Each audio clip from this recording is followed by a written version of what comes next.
Hi, my name's Steven. Hi, I'm April.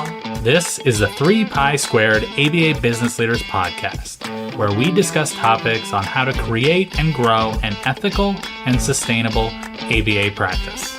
Together, Steven and I owned a 7-figure ABYay practice that provided both clinic and in-home services. 3 Pi Squared has helped over 900 ABYay practices start up and expand with our comprehensive products and services geared specifically to ABYay. Now, let's get to the podcast. All right, everyone. Well, hello, welcome to part 2 with Caitlyn and Maria. This is ABYay Business Leaders podcast brought to you by 3 Pi Squared. And we're just jumping right into conversation from where we left off last time.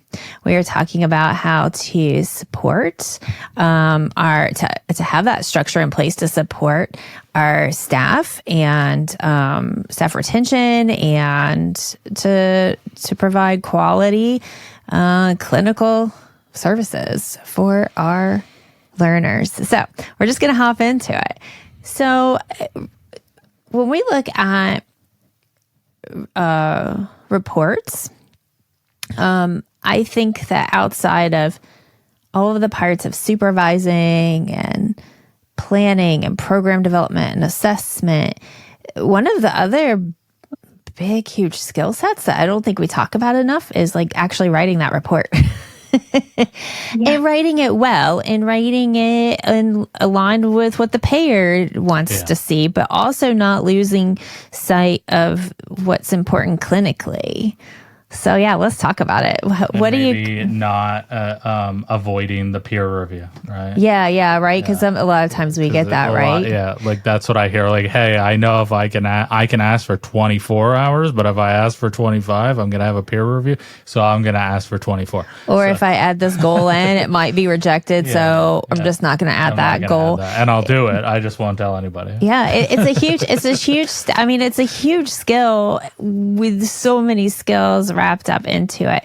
So how do you guys support your staff with like report writing? Yeah, we have a template to start off with, so that they can utilize that across the board.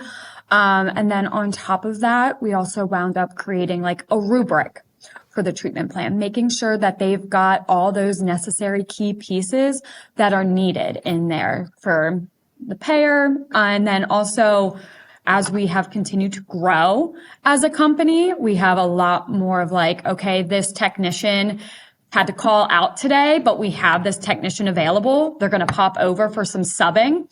We've also are working right now, actually, to make those treatment plans be very specific. So then that way, that substitute RBT can come in, take a look at that treatment plan, and jump into that session fully prepared. They might then not be needing to reach out to the supervisor of that case because that treatment plan has gotten very specific of what they need to be doing. So we worked on creating a rubric for the treatment plans. And then so as I review them, which all treatment plans come to me for review before getting that parent signature on it, I sit there and I go through the rubric while I'm reviewing those reports. I leave comments throughout the reports because supervisor just stared at that report for 4 hours. Things are going to just naturally wind up getting missed because you've been staring at the same document for so long. So getting that second pair of eyes on it is definitely very helpful because you might catch some of those little things that you didn't because you were staring at it for so long. So that I go through that rubric and it has a point system to it. So each section is broken down and then is broken down with how many points that's worth. And I go through and I give it that score and when I send that treatment plan back with any comments, they get that rubric as well. And it's got that overall percentage at the top of it of sort of how did that treatment plan look. And so then that way they can utilize that rubric to also help them grow within their treatment plan writing. They can be like, okay, I got feedback on this section and that one. All right, next report that I have, let me make sure that I sit there and I hone in on those specific sections and work on trying to get a better score next time, and just keep building and growing within their own treatment plan writing. Yeah, that's so important to provide that feedback to and the specifics there. And I love, okay, so I'd like to go back to what you said about if our treatment plans are written clearly and in a very specific way, then they're actually a tool for our staff, right? And I love this because too often it just happens, right? Especially when we're not being like super intentional and in the moment and we're just going through the motions. It just happens, right? That report writing, assessment template, treatment plans, all of that are they're just what you have to do for insurance. Do you feel that way, Stephen? 100%. And they've lost their value, or their, and there again, I'm generalizing. But they seem to have lost their value, and it's, how can we write this in a way where insurance will say yes? How can we write this in a way? And so I really love the idea of how can we write this in a way that's like usable and valuable and helps that's what we do is if anything else, we're all pretty good at defining behavior and defining what we want to see and what we don't want to see, and why that relates back to an autism diagnosis, right? So yeah, I love that you guys are using these as tools. What kind of feedback are you getting, maybe from those who came to your company from other companies? Have there been any specific feedback of how you do treatment plans versus how maybe they used to do treatment plans in their other companies? So yeah, typically when we have a supervisor come to us that did not grow up through us, they take a look at our template and they're like, "Ooh, this is definitely a little bit different than what I'm used to." All companies out there do something a little bit different. So then we'll meet with them and just make sure that they hey, this is why this section's in here. Here's what this section is really needing. But yeah, we've definitely have had those supervisors that have come to us from different companies be like, okay, this is different. But then they're also very appreciative of that fact of having a template. It's not like, hey, write a treatment plan. You take a guess of what's going to need to be in there for the insurance companies. We've got that all laid out. Because then even within our own template, we have insurance companies that require different things. So we'll leave the comments within that template of hey, if it's this insurance, you need this section. If it's not this insurance, please don't worry about it. It's not necessary. So that way they can also still make sure that they've got all those pieces that the insurance company is looking for. And hitting off that, what insurance is looking for. And Stephen, you mentioned peer-to-peer reviews and avoiding peer-to-peer reviews. And Caitlyn and I, we've been BCBAs for quite a bit now, and we've had our fair share of peer-to-peer reviews. And I actually, I don't think we try to avoid them.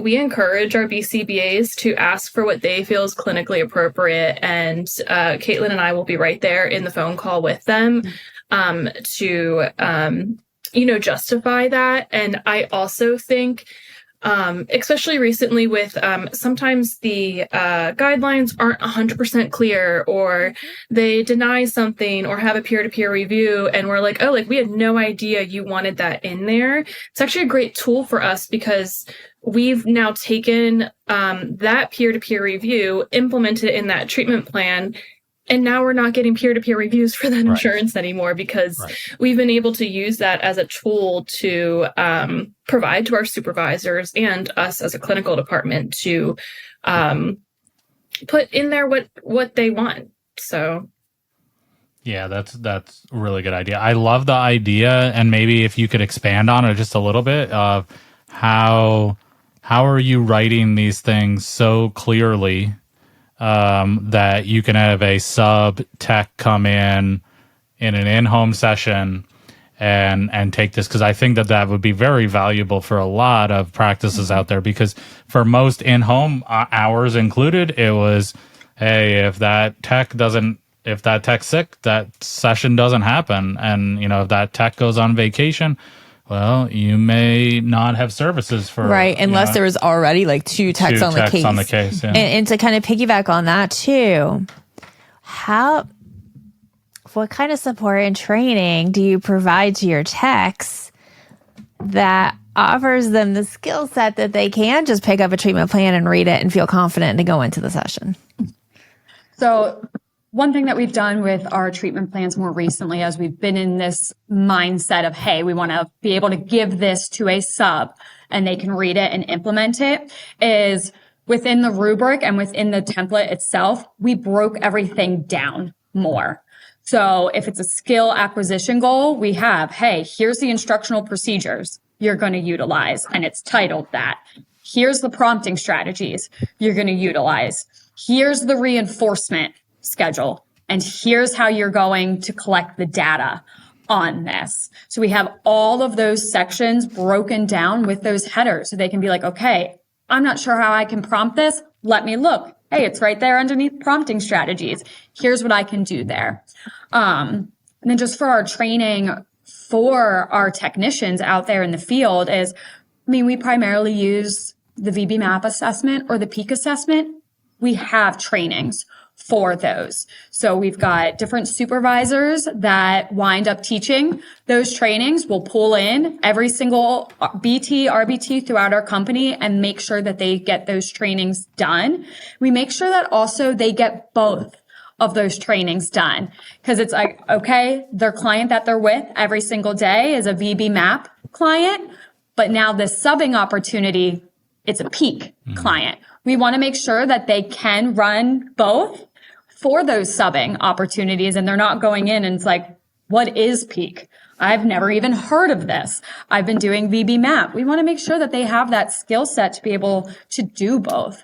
And then just across the board for any of those other skills, just making sure that the supervisors out there are training them up on when to implement reinforcement, how to implement reinforcement, how to do different levels of prompting. So when it gets for those subbing opportunities, they can just jump right in there and be like, oh, okay, this is a little different than what I'm used to, but I've got this. I can do this. Building up their confidence that they can handle those subbing opportunities. Because I know sometimes going into somebody else's home, somebody else's school can be a little daunting. So they're just like, oh, little change in routine here. So we want them to feel confident going in there, like they know what they're doing. Like, okay, I can walk in here. I've got this.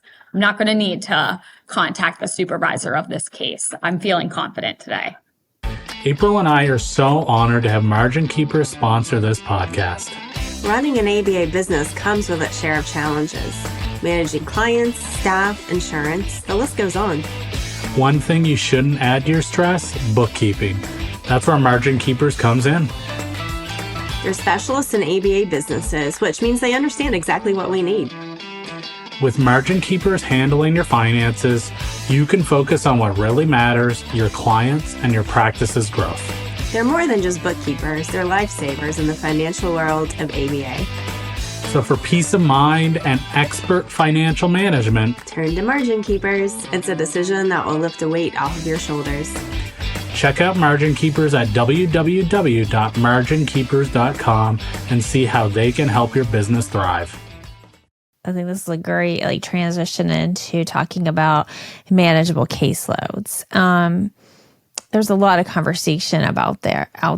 I'm hearing it more from the owner side and the leadership side and the BCBA side, and then just on social media, there's a lot of conversations of, hey, I was offered this job, this X with X billable hour requirement, or with X caseload, or is this manageable? Is this normal? And I think that even though the board has, it's been years ago, I think now that they came out with their standard, like range, like how many hours that you could, or clients that you can handle. I don't even remember how it was. Anymore, yeah. I mean, that was like years ago, and I don't even remember exactly how it was worded. But basically, I think it kind of shifts to like just knowing what you can ethically manage, right? Having an idea on that. But what does that even mean, right? And so you could look at number of caseloads, but then also you have like your skill sets that are needed for these different caseloads. You have like higher intensity behaviors. You have, let's face it, those of us in early intervention, like in our, like any staff would jump on a sweet, cute little baby 2-year-old, who was just learning emerging language, and so satisfying and, and cute and adorable. And there's no behavior issues that are going to wear you out, so to speak. And we all, and then, those of you who provide services for teenagers or, adults, or, it spans the lifespan, right? And so many different developmental sets, so many different behavior sets. So, in home, community, clinic, there are so many variables that come into play when you're talking about a manageable caseload. So how do you guys at ABYay manage or decide how many cases per supervisor? Well, then I didn't even touch on the supervisor skill sets, right? And the experience, and there's just a lot. So talk me through it. How do you guys manage this? Yeah, so kind of like our ABYay student program, it's pretty much wherever your skill set is at, that's where your caseload is at. So I would say 6 is our average, and our company specializes in providing comprehensive services. So all of our clients meet medical necessity for comprehensive services. So they have full-time hours if they have a caseload of 6. We have had supervisors that have more than that because that's what they can manage. They're meeting the needs of the client. They're meeting the needs of the family. And, they're getting all their tasks done that they need done. And then we've had supervisors where we've had to have difficult conversations with. And we're like, we need to drop down a little bit just so you have enough time to make programming, do parent training, support the RBT outside of session. Something that Caitlyn and I are very aware of is, like you said, the intensity of cases. Sometimes we have cases where we count them as 2 cases because they need to do increased protocol mod. They need to do, higher amount of parent training. Maybe there's more meetings with the schools, more programming that needs to be made outside your average programming. And then a big piece of this is us watching and keeping an eye on how the cases are going, how they're progressing. Are they able to hit all those areas? But also feedback from the supervisors. Caitlyn is constantly, you doing okay? Are you able to manage everything? And we're honest with them of like, hey, like we're seeing you're doing a really great job in doing this, but this is maybe sliding a little bit. Do you feel like you have enough time to do what you need to do to serve this case in an ethical manner? And we've had those difficult conversations, and they're like, yeah, I got it. Like, I would like to continue doing this. Or they've been like, oh, I do need to, like, drop a responsibility or, take a step back on some of these. So I think it's double-sided there in taking their feedback and what they can handle and what they can manage, and also what fits their work-life balance. Some people want to work more and some people want to work less. And we cater that to the best that we can. There's a level of self-awareness and self-assessment, self-monitoring that goes, well, you could say any job in life that you have, or just being a human, there's a level of that comes as you grow into the adult years and learn how to manage your own behavior. But within supporting your supervisors, what types of strategies or how do you guys support supervisors in building those skills as well? Because I feel like that skill set is a really big part of understanding how much you can handle with a caseload and how to make a work-life balance. It's a great question. I think a lot we try to build it as ABA students. It's part of being an ABA student. And I think in my experience and reflecting on working with other supervisors is we kind of almost build it in and almost kind of force them to do it. Caitlyn and I might recognize something and we try to speak to them in a manner of building that, actually having them build that skill and have sometimes we won't just come out and say it. We will have them reflect, how do you think you handled this? How do you feel like you can manage this? In phrasing questions that way and breaking it down with them of if we're seeing that they don't have that skill, we obviously will break it down for them in a very caring manner, but we try to build that skill in our supervisors. Yeah, it sounds like you're using a lot of curiosity, as you're guiding them through and kind of modeling the questions they can ask themselves by asking them those questions. Yeah. So just one question. So all kids are full-time. So assuming 35 to 40 hours, is that right? Yeah. Mm-hmm. And then, so we're talking 6 cases per BCBA. So that's around 240 billable hours underneath each supervisor. Is that correct? I think for our supervisors, it's even with those 35 to 40 hours a week cases, they're typically, depending on the case, they might not be utilizing a lot of billable hours for that case, or then if they have this high intensity behavioral case, hey, get out there, get all 8 hours that the insurance has allotted us.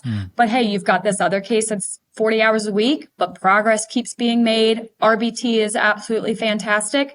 They might only wind up doing 2 to 3 hours for that case. So it's very flexible, just based off of their caseload needs for them. So they can sit there and sort of range in those billable hours that they're doing throughout each week.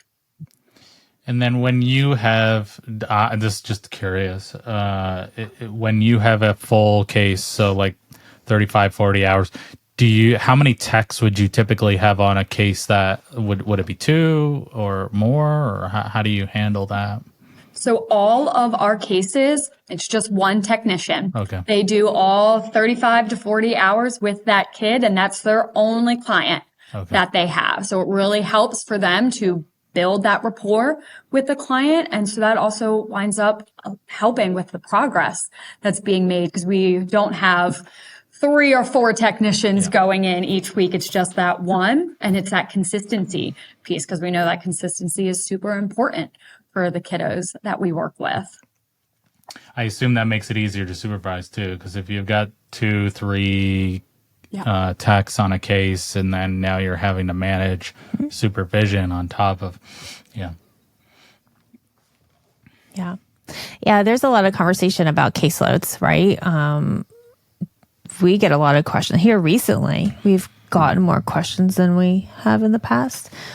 How many hours how many cases per supervisor, how many hours per tech, how to divide those hours, how many techs to have on a case.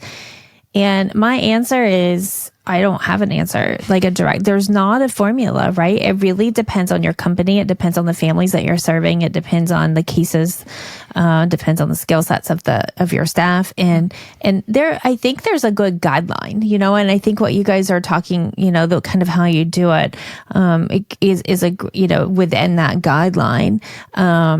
If you have some students who you want to be able to put two techs on a case for generalization, or, to not have all the eggs in one basket, so to speak, for one RBT if a kid gets sick or goes on vacation or something like that.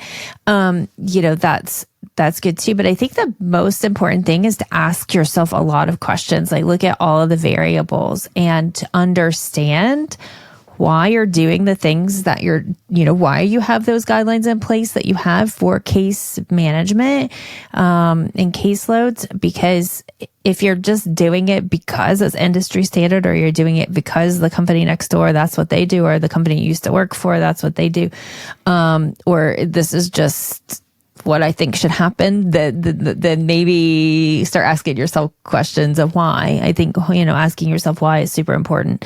Why do we only have one tech per case, or why do we have 5 techs per case? And how could this be done more efficiently or more ethically? So it's not about right or wrong. It's about really spending that time to reflect and to understand the why, and get curious and be willing to ask yourself these questions if you don't have someone to ask them to you, Mm-hmm. We have a few minutes left, and as we wrap up, is there anything that we didn't cover that you guys are hoping to chat about today? I would say one thing that popped into my brain as we were talking about our supervisors and building up their skill sets is we actually have another individual who has a title of staff development coordinator. Mm-hmm. And sometimes we will wind up bringing her in on things of, hey, we notice that we have this BCBA or even this RBT that needs a little extra assistance within this topic area. We bring her in, and then that supervisor or technician will meet with her, and she'll help to provide some of that additional guidance outside of the guidance that we are also providing to them. So as an example, recently we had a technician who did not pass the RBT exam. We pulled her in. They met for a weekly schedule to build up that skill set to then work towards taking the exam.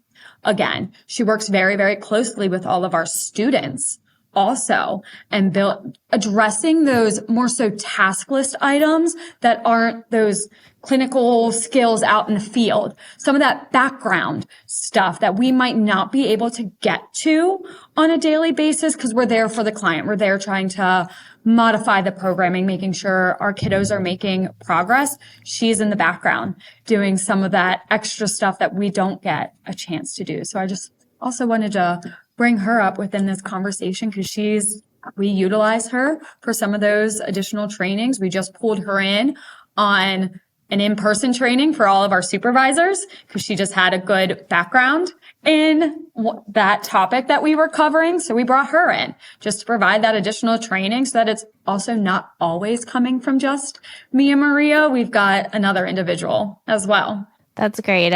I that's one thing that, I think you guys, well, not just, there's many things you guys are doing well, but like within ABYay, like your leadership team and how you guys all share and support each other and share those like team, it's like real teamwork, right? It's not all landing on one person. So that offers you the room to grow, and a room to have work-life balance, and the room to be able to have a team to support each other. So I think that's really cool.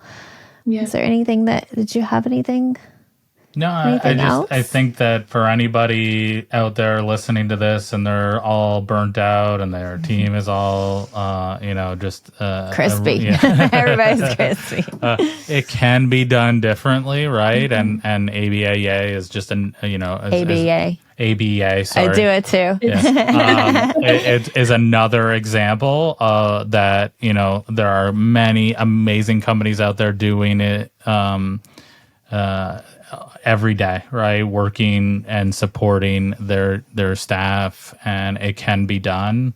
And I think just, start small, start bringing in those meetings, see what your team needs, how you can help them, and delegate some tasks. Mm-hmm. I think, if anything, Chris has shown us that it can be done, right? He has an amazing team, and he's been able to step back and allow his team to thrive, it sounds like. So, yeah.